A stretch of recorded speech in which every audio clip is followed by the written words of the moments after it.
If you're looking for a couple of quick tips on adjusting your derailleur, it's not rocket science. Let's take a look. This is the KBO K2, a little e-bike. It's got a Shimano derailleur system. What I've done right now is I've got it down into gear number 7. So we're going to talk about the smallest cog. You start with the smallest cog and you work your way up. And there are 2 screws here. One is quite often labeled, it'd be like the high, and one will be labeled the low. If they're not labeled, you can figure it out. But basically what you're going to do is low gear is the big gear and the high gear is the small gear or the small cog.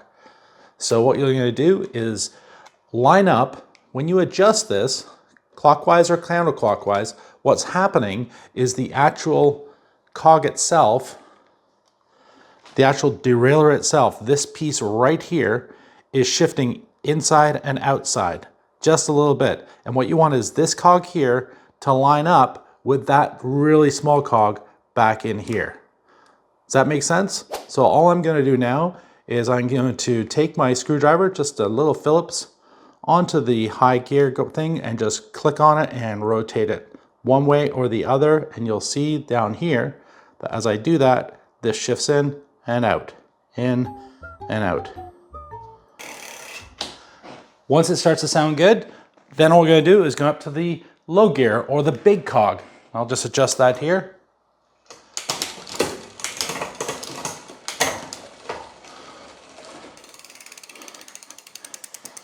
And I'm going to come back to that same nut, or sorry, little screw here. And instead of being at the high screw, we're going to go to the low screw for the low gear. And I'm just going to adjust this slightly until the exact same thing happens. Until this piece here lines up with the big cog. And once you've done that, you're all set. Now you can play a little bit with here with lining up the actual entire cassette, but I find for just simple adjustments, just these 2 little screws, the high and the low, are just super easy to work with, and you can really get things sorted out nicely.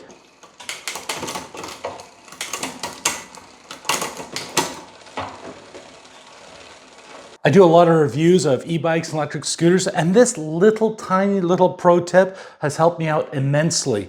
The other thing that's really helped me out is this stand. So if you would like anything like the e-bike, the stand, any of the tools I'm using, I'll put links down below to where I got them on Amazon, and I hope that helps you as well. Cheers.